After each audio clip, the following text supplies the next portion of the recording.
Hi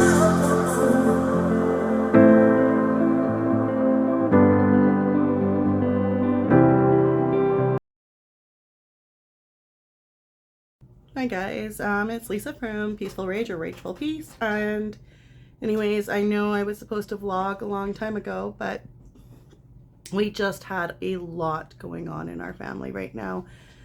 So starting from October, so around Halloween, things are busy, of course, for as any mother or family, parents getting their kids ready for Halloween and such.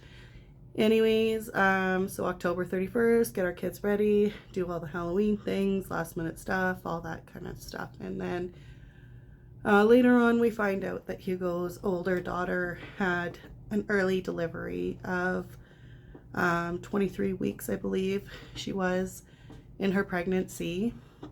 And this is the risks of her, like this is the risks of people having the problems of carrying with low placentas. So she had a low placenta, and carrying low, those risks are premature deliveries. So October 31st, she had this little one born, a little baby girl. And then so she was due in February, and unfortunately November 2nd, she passed on. So Hugo took it very hard. It was hard on the family, hard on our girls.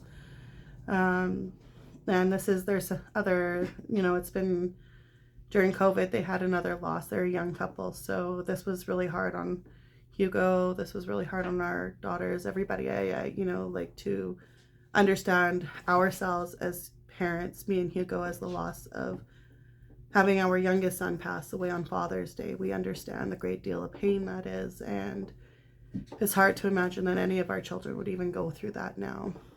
And unfortunately, in COVID, she was about, I think, 4 months pregnant, and 4 or 5. And the fever from COVID, unfortunately, stopped the baby's heart. It was just too much for the baby. So that was something, and it was a little boy. So that was something very difficult for our family to, just understand that somebody else is going through this great deal of pain. So we've taken some time, and not only that, but in between, as we've been starting to do our vlogs, and Hugo started his channel as Ragefull Peace or Peaceful Rage, and we started thinking about connecting our channels together and stuff, and our relationship also struggles. And then he also has to struggle with the fact that he has 3 children in Quebec, and all these years, and it's been a struggle on our relationship. It's been a struggle for how do we help all these kids that are over there and over here, and be there all at once for everybody. And it's hard when you can't be, and it's a big struggle. And then on top of that, Hope started having a bit of a cough on the 29th of October, and I think it was 29th or 30th. I think it was the 30th, and I wasn't sure. I thought maybe it's just dry air because we're heading into the winter, but no, this cough keeps progressing. So by Halloween, I'm like, okay, kind of worried about it. And then, of course, I'm like, no, we're going to have to keep her home. And so when I decide to keep her home, I open up my email, and of course the email says that there's been a virus outbreak at her school, respiratory virus. And then Hope's like, oh yeah, guess what? There was somebody that just came out of the hospital from that. Well, that's really good to know, because, for Anna, she's immune compromised, being spinal muscular atrophy type 1. Myself had some of my lymph nodes removed over on the left side of my neck. And, of course, your lymph nodes are for the immune system. So yesterday, I was spending all day in bed, my body aching and I was like seriously going through massive chills. Like, I mean, cold chills, and then going super hot, and then just my head, and the risk I had survived a rare brain bleed about 2 years ago, and it was right here. And ever since then, I still get random pains or pulses and stuff through there. It was, it was hard. It was not fun. It was not fun on my head. I'm feeling a little bit better today, but I'm still run down. But throughout the week, we were very lethargic. And now Hugo is in bed today, so he's spending all day in bed, and he's aching and groaning, and spent all night waking me up, asking me what time it was, and telling me his body hurt. And yeah, so nobody slept all night really, and Hope was up early in the morning. Like, nobody could sleep all night. So we've been going through a lot of family dynamics, and then of course being, you know, hit with a virus on top of everything. You're not feeling like, oh, I want to vlog today because I feel so good. And when you run down and crummy and sweating and, you know, got the chills and just not feeling good, you don't want to be vlogging. And I know that my next vlog was about talking about addictions, and I went on the Royals page, and it was really neat to see the propaganda of everybody representing the needs for the attention of addictions and mental health awareness and things like that. And then there's some people who really struggle with the comments of people like myself who have lived with parents who had addictions. Myself, I went through various types of smaller addictions. I can't say I was like really like, but I wasn't, you know, my drinking was heavy. I drank very heavy. I smoked very heavy, and I quit both of those. And those were my heavy addictions. My parents had heavy drinking. My father, my stepfather, and my mom was heavy gambling addictive, and both of them had heavy smoking addictions. And I wanted to start addressing a diversity of what we came from, where we live from, what we've been through as a family. We are a blended family on top of being a medical family, which is really difficult because both of us have children from different relationships. So while you've got one family that you're dealing with on another side, you've got another family you're dealing with on the other side, while you're trying to build your own family. And nobody's really wanting to see you progress because everybody wants to look at you as this evil troll, and they just want to diminish you and just take you down. And they don't want you to be better than them. They don't want you to rise and have a good life or let your children have that good life either. And I'm not saying this out, I could be saying it out of bitterness, but it's true. It's like a whole dynamic that is surreal. Like, you just cannot have people understand, look, we're already going through a lot right now. We've lost enough. Like, why do we have to keep facing all these things? So we do. And we'll get into more depths of how we have this blended family. Like, together, Hugo and I had 7 children. We lost Caleb, our youngest son, to a viral pneumonia when he was 3 months old and 18 days on Father's Day in 2010. And yeah, I'm still a little bit sinusy and stuffy, but don't worry if I cough on you guys, you're not going to get it right now, right? So, unless you're face to face with me, but you know, it was really difficult to understand that even though this isn't my own daughter, this was Hugo's daughter, but to even understand that they went through this loss more than once. As a mother who went through this pain and loss, it was a lot for me to go through myself and process, and just to understand what she's processing and how she's processing, and all those emotions for myself come back. And standing there at that time clock, and you're looking at this time clock, and you know, you have this doctor standing in your face and telling you, I don't think your son is that sick. And then this nurse is hovered over your son, evaluating him, and all of a sudden looks up, and you can see the look on her face, and she starts calling code blue, and you can see your son crying, and then just his legs and everything just go limp right in front of you. And it just happens within seconds. And then all these people start rushing past you, and you're watching the clock. I'm used to work in long-term care, and I've taken care of Anna for a long period of time. I've actually done a lot of education and research for her for spinal muscular atrophy and become her advocate.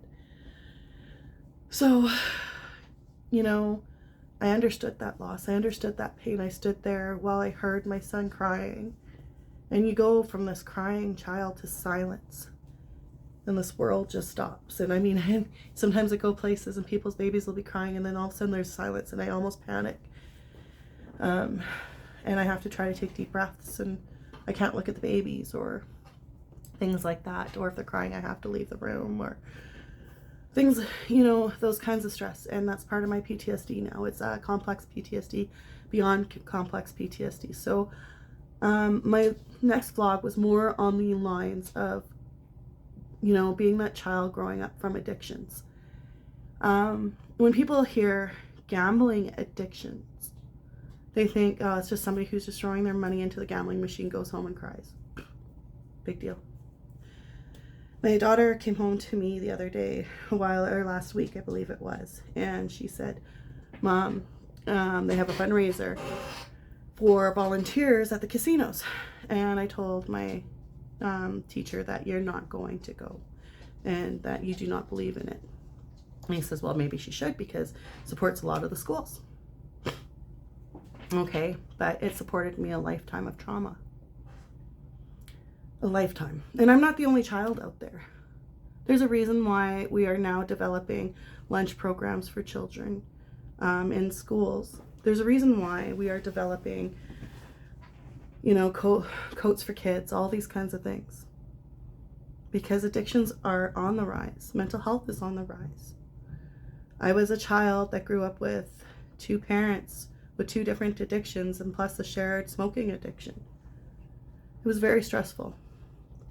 And when your mom would lose money, it's like living with a heroin addict.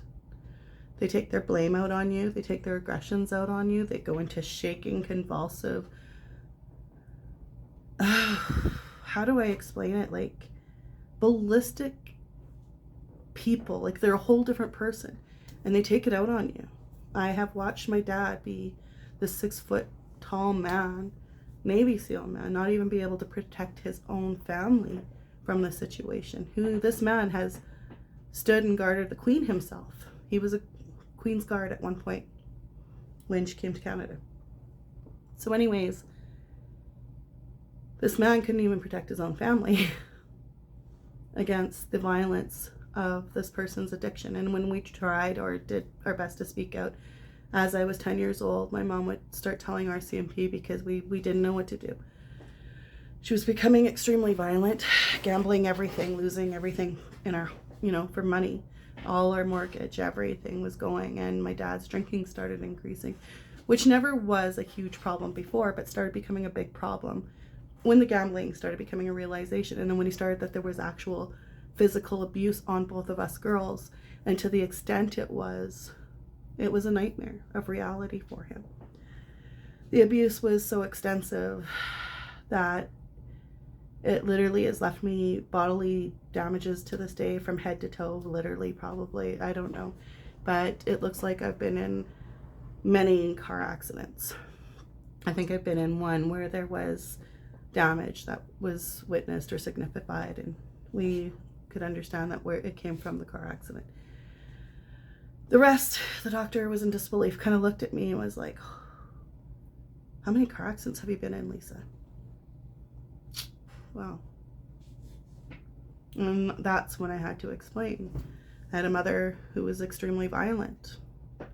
No matter how many times you try to get the help, there was not the help or support. I was left in parking lots for hours on end during the middle of the night while she would go inside to a VLT somewhere, leave me in the city parking lot, in grungy areas too, and people looking at the vehicle, guys coming up to the window and staring at you, and you're freezing, you have no cell phone at this time, nothing. And you've got to save the little last bit of gas in the vehicle, because if you don't, you're not going to have enough money for the gas that she's wasting because you're in the car freezing. And she doesn't care. And this isn't the only person this happens to. I started working at a casino in Grand Prairie. And I come to work and every so often, and I went and I started working because I wanted to understand the grasps. Is this the only, situation that happens to me? Am I the only person that lives through this? Am I the only person damaged goods from this? So what happens is when I started going to work, I started realizing the addictions were a lot higher than anticipated. There was times where I had to get the security, let him know that there would be children in the vehicles, same situation as me, and I just was so angry. So the last kids I remember reporting, there was 3 of them in a vehicle all looking through the window at me and all had blonde hair. It was a nightmare. I sat down, I used to talk to some people to ask them what it is or how it has affected them and things like that. And there was a school teacher. He had just lost everything, his whole family, his home, his career, everything he ever worked for, gone. And he said, I can't just stop. I can't. This is all I know. It becomes such a vortex of an addiction, and he can't get back what he lost, so he just gets sucked even further into the depths of the depression, the addiction. And then there was this girl that had been going through college or something, and come in there bawling and crying and asking, can you please just ban me worldwide, because I've lost everything. She lost all her student loans, she lost her car, she lost everything that she was ever starting to get back in her life or start off in her life. She lost it all to gambling, to the addiction. It becomes a serious problem. The violence starts becoming intense in the home because everything becomes harder. The tension, where are we going to get the money for the mortgage? Where are we going to get the money for the bills? We have no groceries now. What are we going to do? And the violence was ongoing. And people don't think that gambling addiction is even that severe, but the severity of it is horrible. They get into every kind of scam there is. They want to make money everywhere. They're desperate for money. Desperate for somebody to love them, desperate for somebody to take in, just give them something. And they're desperate to find something and be, I don't know if they just want to be better than someone else or just say, look, I finally did it. I don't know what it is, but it's a serious vortex, and that vortex just seriously destroys everybody around you. Becomes humiliating for you when you go to school, around your friends, when you go places. You have this mother who literally will make up stories, will lie about everything and anything to benefit or satisfy the carpet of her addiction. And then on the other hand, you have this father who hides behind closed doors, drinking his whole life away that you're taking care of, making sure he's not, I don't know, you're constantly taking care of them. Like it was a constant vortex, because you've got one who drinks and he'd be vomiting or breaking his ribs or breaking his back or breaking his hip, or didn't end. My mom broke her ankle once, but I watched my dad break his back, his ribs, his hip, his ankle, his finger, And most of it was because of his drinking. I've watched him drag a car across the parking lot, a little car, because he was determined to drink, and I kept telling him, you're too close to that car. And it got caught in the tail of his truck, and it started dragging it across the parking lot, in the Safeway parking lot. And I remember this little girl's face going, oh my, and his family standing there just in devastation. And myself thinking, oh my God, what if someone's kid was in there? What if someone's dog was in that vehicle? What if somebody was in that vehicle? My dad was determined, no, and took off, went home drunk. So it was a lot to deal with when you're dealing with two parents and having to live through this diversity of shame, guilt. Why me? And people don't realize the depths of it. So the propagandas are great. It's good that we're putting out more awareness, but are we actually putting in the efforts to our systems and saying, look, there, you guys, we've got all this money, all these supports coming into these programs, but where is the benefits succeeding? Why is the system failing?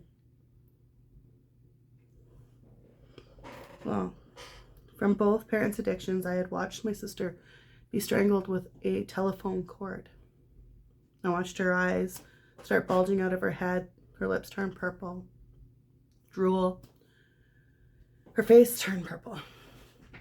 6 months later, I was put back into the house. Nobody followed up. Nobody said, is she okay? Nobody followed up with the foster home I was in.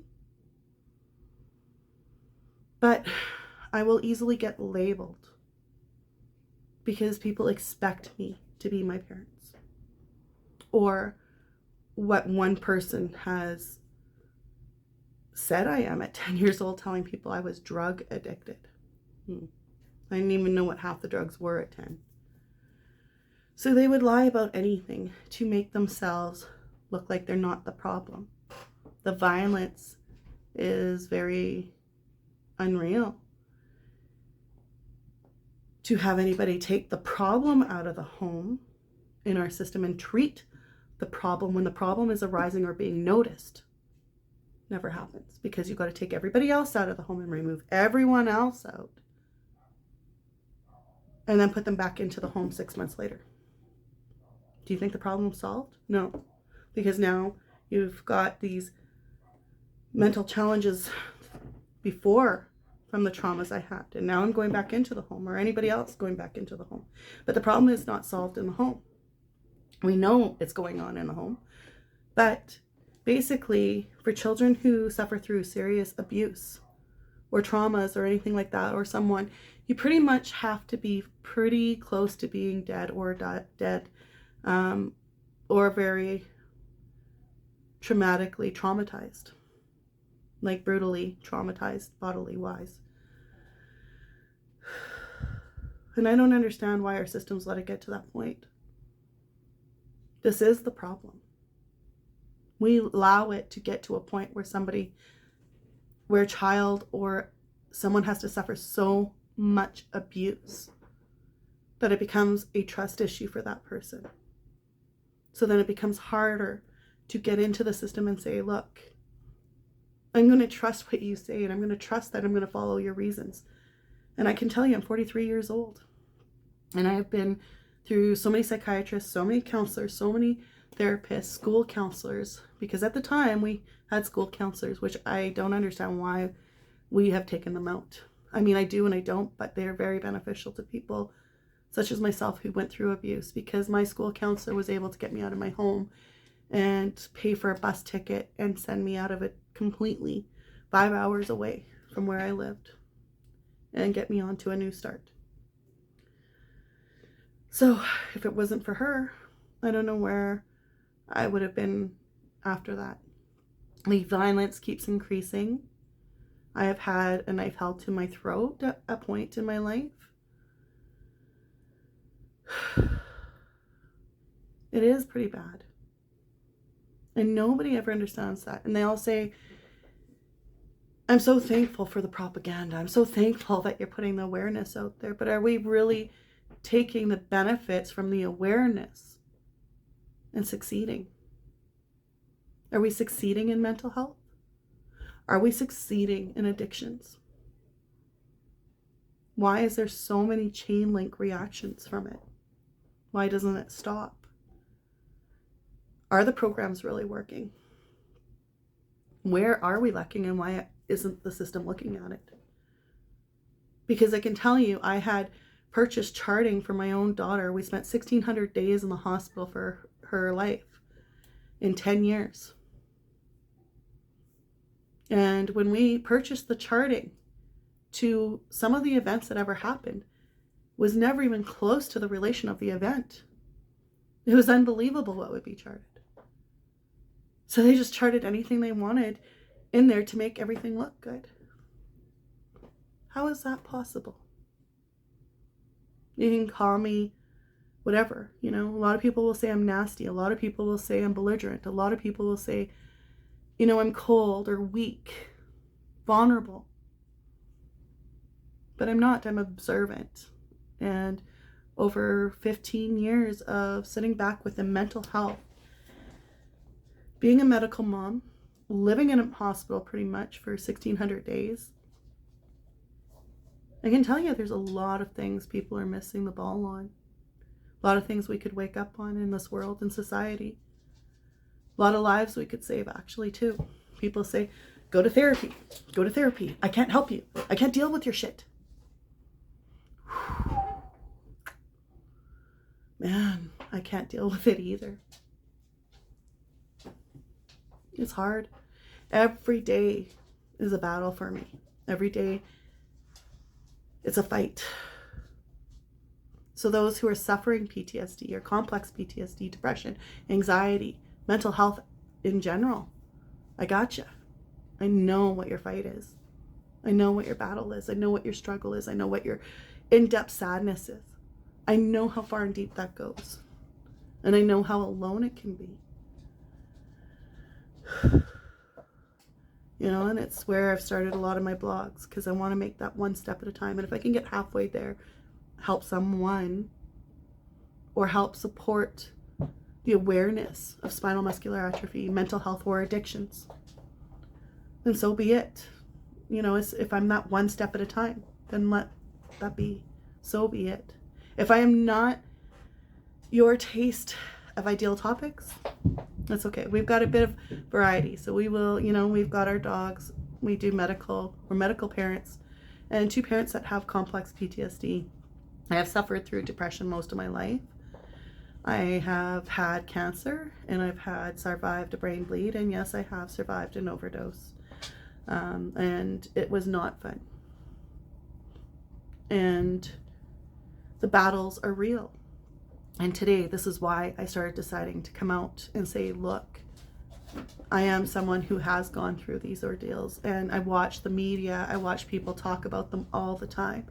But what they don't hear from are the people that are suffering, the people that are going through these traumas, people that are fighting every day to find a purpose in themselves. And that's what I'm doing today, is I'm saying there is a purpose, and that I've known more people who have died from suicide than natural causes. Why? Unbelievable. There shouldn't be a reason that many people are gone today, because we have all this propaganda out there and awareness. Then what's happening to it? Even myself, I go into an admission, self-volunteer admission into the hospital.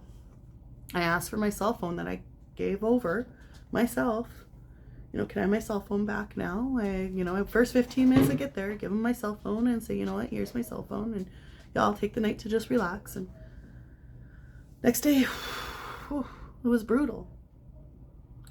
So where do you go from there when you feel like you're not getting the supports? And when the supports even see that they haven't supported you the right way because they didn't look at your medical file when you came in. They didn't do the things that they should have done in the first place.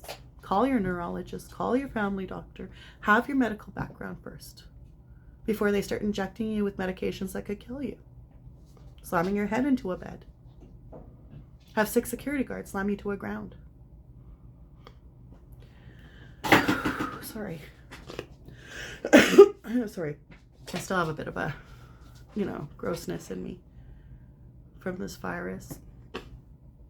But that's why we haven't vlogged as much either, because we both been feeling kind of gross. And then when Hugo's daughter passed away, it was a lot for everybody to intake.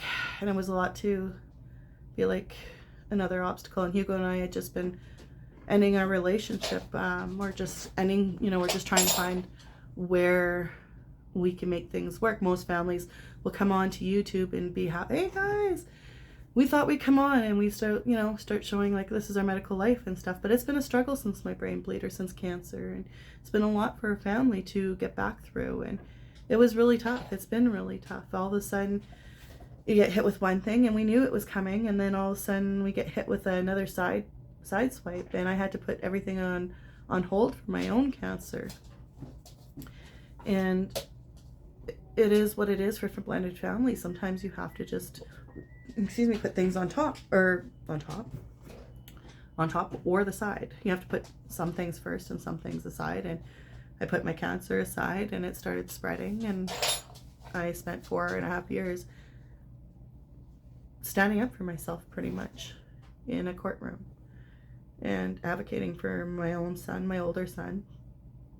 And they knew I had cancer, but it was more important to say, let's go and battle the systems and take you should be paying traveling costs and all this stuff. And I had to move for medical reasons. And this is the other thing, it's just families that when they split up and diverse, it's like becomes a vicious cycle sometimes, and shouldn't be that way. And it's good when I'm starting to see more and more families that work together.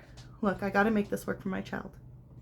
Do it, and please promote what you do, because If you are a blended family and you're working really well with those kids, be that example.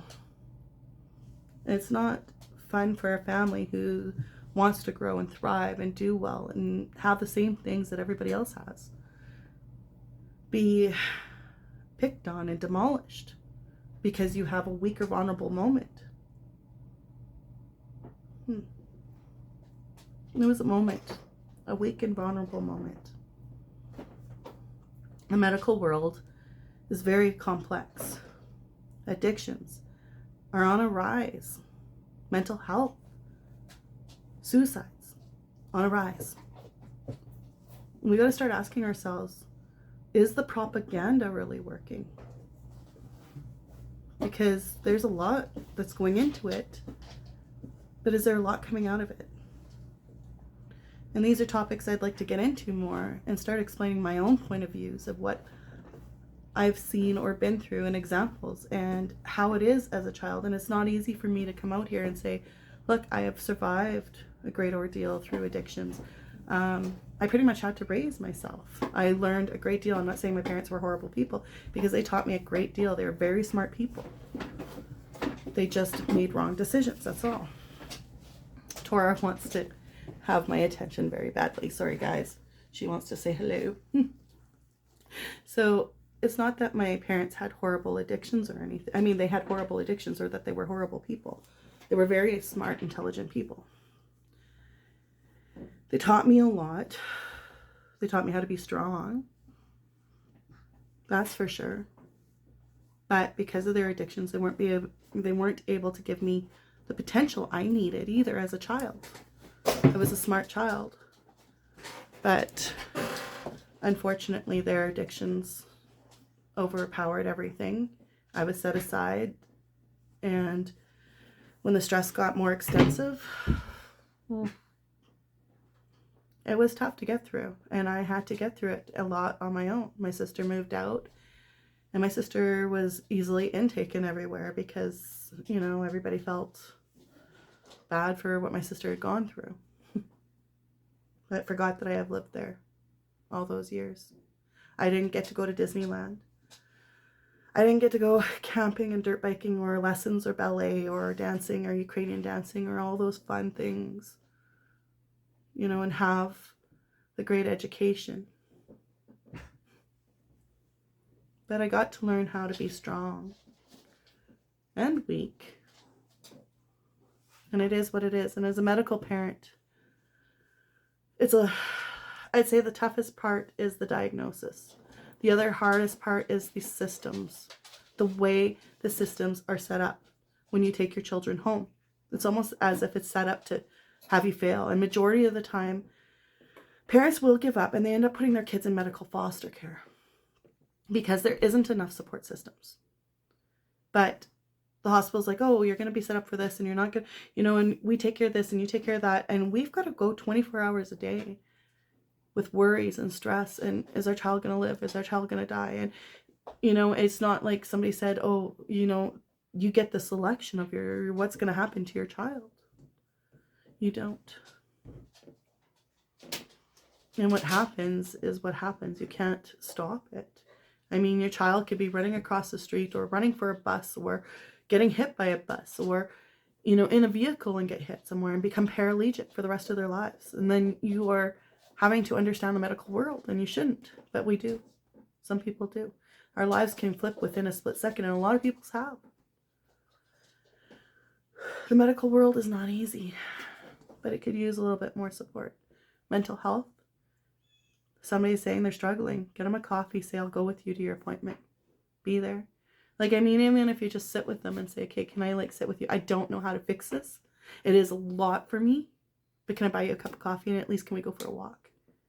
Can I try to take you for a walk? Can I, well, I'm not a dog, but, you know, can I, you know, just at least see what you can do to be there so they don't feel like no one cares, like you just don't exist and you just don't matter, because it's basically what you're telling them. I can't deal with your problems. Frick, if I was Bill Gates right now, holy frick, I'd have a whole crap load of people right now trying to help me with my problems. But I'm not. So it's easier to say you're like a hex. I'm going to stay away. And that's what it feels like. It's what it feels like when you struggle with mental health, because people can't understand the depth of it. They can't understand what you're going through, or why you're going through what you're going through, or what you've been through, the nightmares you face, or the lack of sleep that you constantly have from the insomnia. And it sucks. And it sucks to try to explain to people.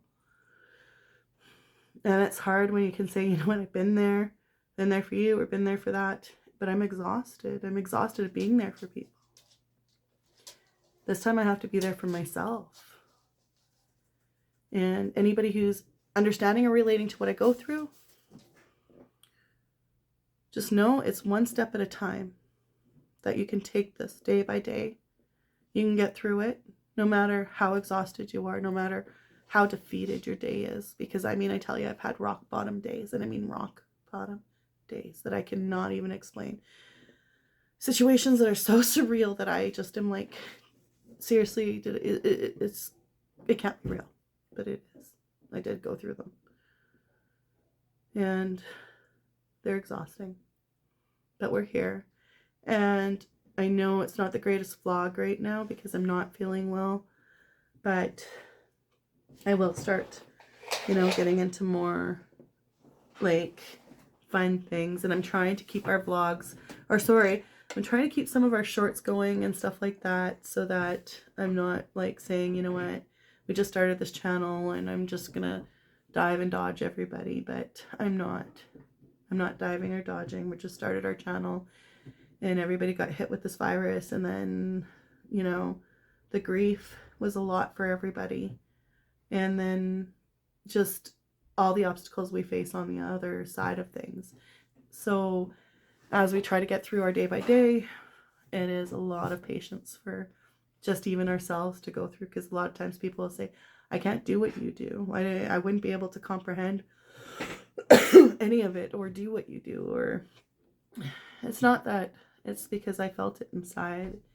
And when you have this strong feeling inside yourself, you just know what you got to do and you go for it. And that's what I felt when I had Anna, or even when I was pregnant with her. I felt like before that, I remember sitting there telling Hugo, we were sitting there at the hospital, and I was holding my stomach saying, this is a special baby. There's something very unique about her. And there has been. She's beautiful and intelligent and amazing. And they're called SMA angels for a reason, because they have been born with the most beautiful smile, most glittery eyes you've ever seen in your lifetime. And you can feel this spiritual soul connection. And it's amazing. And each child you connect with, but there's something, I don't know, not sentimental, but peaceful around your SMA child. There's something peaceful around all your children, of course, but it feels like their personalities. So spinal muscular atrophy type 1, Anna was born with, and on some other videos there, we have some explanations on it. I will explain more in depth later on as I feel better. We will start going into what you can do, for coping things and whatnot. Like for us, we do family art. I love to paint. Even if you can't paint, just take paint and lob it on there. Just go to town. Just throw your hands in it if you have to. Sometimes it's soothing for the mind to just let the mind go. Music. Do something different for yourself that you haven't done before. That is one of my biggest suggestions. Try something new. Push yourself to do one thing you have not done before. One thing you haven't tried. Okay, I haven't tried to eat this before, but because I don't want to go outside, so I can't do that. So try something new. And that's what I got to say, is take one step at a time. Try something new. Try something different. Push yourself for something you have never done before, that you would like to try or wanted to try, but just been afraid to. And sometimes that's what I did. I did a whole year where I went on Groupon, and I tried like things I'm afraid of, like acupuncture. I'm afraid of needles. I hate them. And I went and I did acupuncture. I had a needle literally right in my forehead. And I was staring at it, and I was like, oh my God, I have a needle right in my forehead. It was so cool. And I did it. But I did. I had them all over my face. It was like so surreal for me, but I did it. I went there, walked into the building. It was all by myself. And then I was like, oh, okay, I can do this. So then I went and I got a tattoo. Yeah. because I'm so afraid of needles. I was like, I can never do this, but I went and I got a full arm on. Well, not a full arm, but, you know, a nice big tattoo. That was my first one. And yes, I plan one day to get another one. So I just have to see first of how that works. And because I do suffer from some blood clots and things. So my rare brain bleed was like a vagal vascular response, I guess. So I suffer from that. And I end up with thunderclap headaches, which each one is a risk of having another brain bleed. So I do have to keep my, you know, really on top of it and try to keep my stress down and do my best not to get sick. But anyways, things happen. So I know it's not the most, hey guys, check this out kind of vlog, but, you know, I'm not, you know, I don't know how I'm not like, you know, big hyper. This is just a, you know, my basic vlog right now, talking on relations. And I mean, it's not for everybody. I'm not talking, you know, some people just want to watch cars. Some people just want dogs. Some people just want horses. Some people just want a relation to something. And I'm hoping that I can be that relation for some people out there, especially since COVID started. We lived kind of the COVID years for 14 years of our life, and COVID really hit a lot of people and really turned a lot of lives upside down, and yet benefited a lot of lives in some way. A lot of people found positive ways to take their journey of life, and other people just didn't know what to do with it. For us, we've always been that way. You know, we go in a lineup and somebody's coughing behind our neck, we're like, you know, for 14 years. It'd be like, oh my gosh. Walk into a classroom and kids are coughing and sneezing and drooling all over each other, and you're like, where are their parents? How come they don't know what they're doing? You know, because I can't explain how many times my own daughter, my oldest, caught pneumonia and would be in hospital for 4 to 6 months because of pneumonia from a simple rhinovirus. And that's how weak her immune system was. We started Speranza. So when she does get, I'm knocking on wood as I say it, when she does get sick, she actually battles her colds a lot better than I do now. Since my lymph nodes some of them were removed, I don't battle my colds as good as I used to. And I can feel when it's going to be a heavy virus or not. So I do my best to drink a lot of tea with lemon, honey, you know, ginger ales, ginger, all that stuff to stay healthy. So we do have a lot of diversities in our family. We're not just one topic, and everybody wants that one topic all the time. But we have border collies. We've got a horse that we've got to get to eventually when everybody's feeling better. You know, we live a medical life as a medical family, and then we have the complex of things going on. But at the same time, there's a lot of positivity and things people can learn and understand about spinal muscular atrophy and understand where we came from or where we're coming from and the true insights of some of the addictions people live with. When people say that, and that's the other thing I want to bring up, when people say addictions, they think of that person suffering from the addiction. Just a person. But it's not. It's an entire family. So vision, the parents, the children. It's an entire family it affects. It affects everybody around you. And it destroys relationships. Destroys anything that you have good going on in your life. So it really takes out a lot and just diminishes a lot from a person themselves. To even see your parents go through those struggles as a child, it's very crucially heartbreaking. It just destroys you inside. So I definitely wanted to start bringing up these awarenesses. You know, I think one of my biggest problems, you know, even though I faced a lot of physical violence because there was no money or because she wanted my last $5 that I, you know, cleaned the house for, it was my allowance or whatever, you know what I mean?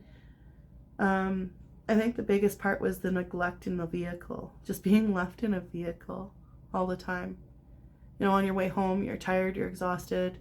There were some times, like there was a time when my dad broke his hip and going from the hospital from one city to the next city, and you're already tired and you've had a long day, and then you're just left in this vehicle all night long till 3 a.m. till they come out. And it's winter time, and most of the times, in the summer times it wasn't so bad, but in the winter times it was freezing because you don't want to waste the gas, like I said. And just thinking about how many kids that, you know, when you're in that vehicle, you would think, I would think, I spent my time thinking how many kids are sitting in parking lots right now, not just over gambling addictions, but bars and shooting up and all that kind of stuff. I knew a person who left her 3-year-old daughter out on a curb she was 2 years old, I believe, and left her out there, found at 4 a.m. by police outside the bar on the sidewalk. It sucks.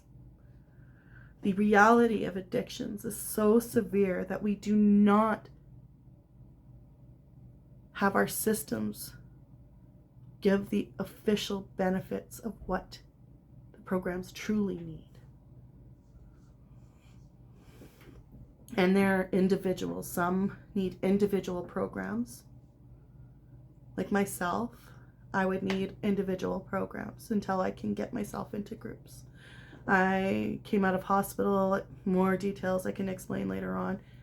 I went in for suicide and volunteeringly, and then everything just kind of looped itself, and then I still worked on my programs, but I put in an appeal for what had happened to me, and then a few days later, 10 days later or something like that, they were like, oh, well, we put you back in as volunteer and blah, blah, blah. Do you agree? I said, yes. Oh, okay, good. And just to let you know one more thing, this terminates your application of your appeal.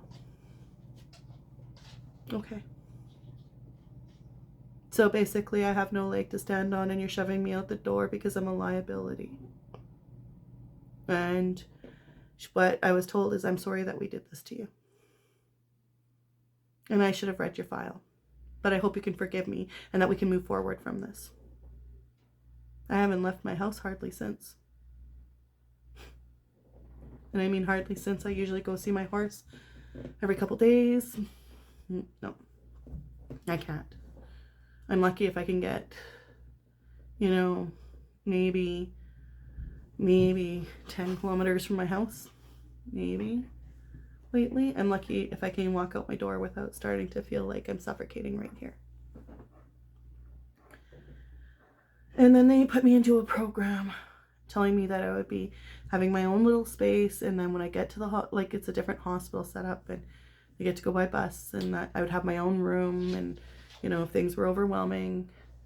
And I got there was no room, no place for me to just go when I felt overwhelmed around people. No place. I mean, there kind of was, but it wasn't like feeling like it was my safe place. You know what I mean? And then I'm surrounded in these groups, feeling like I'm a child at school. And I felt like I was just this infant. Oh, let's go look at lollipops and dandelions and oh my, bears and more. I don't know. It's what the program felt like to me. So I was trying to give it the benefit, but it wasn't for me yet. I'm not ready for the group of people around me.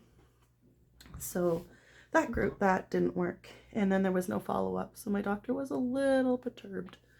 There was no follow-up. And now we are following up and we're getting through that, but it's really difficult for me to follow up with my new psychiatrist and get out of the house. That part's been difficult. So he keeps going, okay, we're going to work on the personal visit this week. Okay. I call him back and I'm like, I can't. I just can't. Those are my struggles with mental health. There are days where I hide myself in my room or hide myself downstairs or just shut myself away from my family and do not want my family to see me because I feel like I am the problem of them all.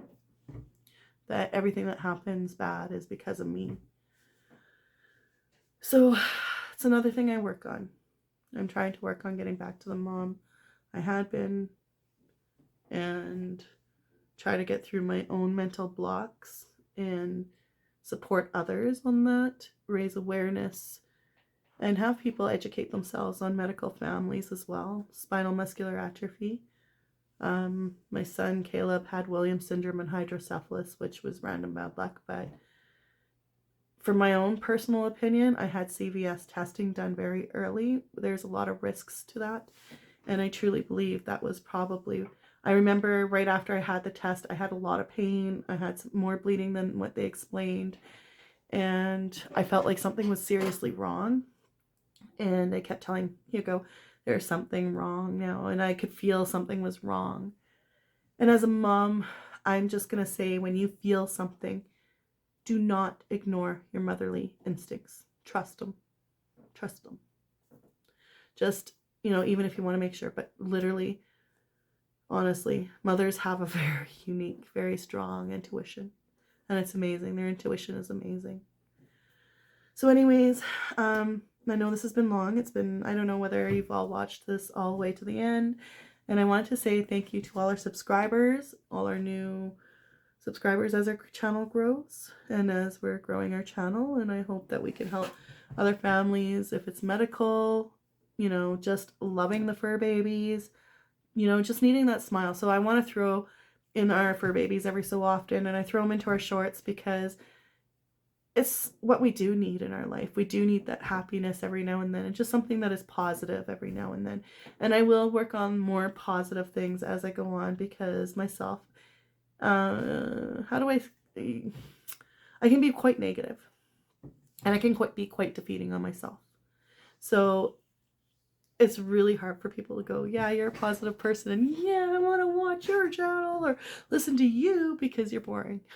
Well, maybe I am, maybe I'm not. I don't know. I'm not going to be everybody's cup of tea.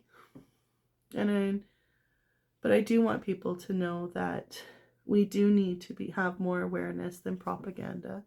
And we do have to have more education on the realities of medical lives, and the realities of mental health, and the realities of how to save a life in general, how to be there as people should be or meant to be. We're out there, so much is going on in this world. The COVID came, and how do you guys cope with that? Well, wash your hands. You wash your hands a lot. Sometimes you wear a mask. But you mainly brace yourself and just make sure you always wash your hands. And, somebody's sick, you just hold your breath and pray to God they didn't cough all over your neck.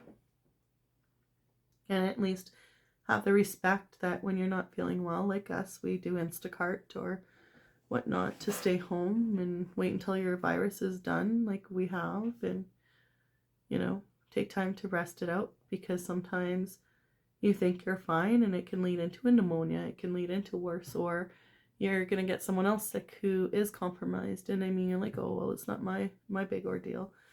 But no, when you do come to the age and it does become your ordeal, you'll understand, even if you're not there yet.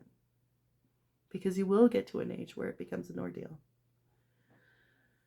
So it's the respect of others. It's understanding that respect. I can't say, just because your body's strong doesn't mean mine is. And, I can't tell you to stay home because I'm afraid to get sick. It's like saying I'm afraid to drive a car.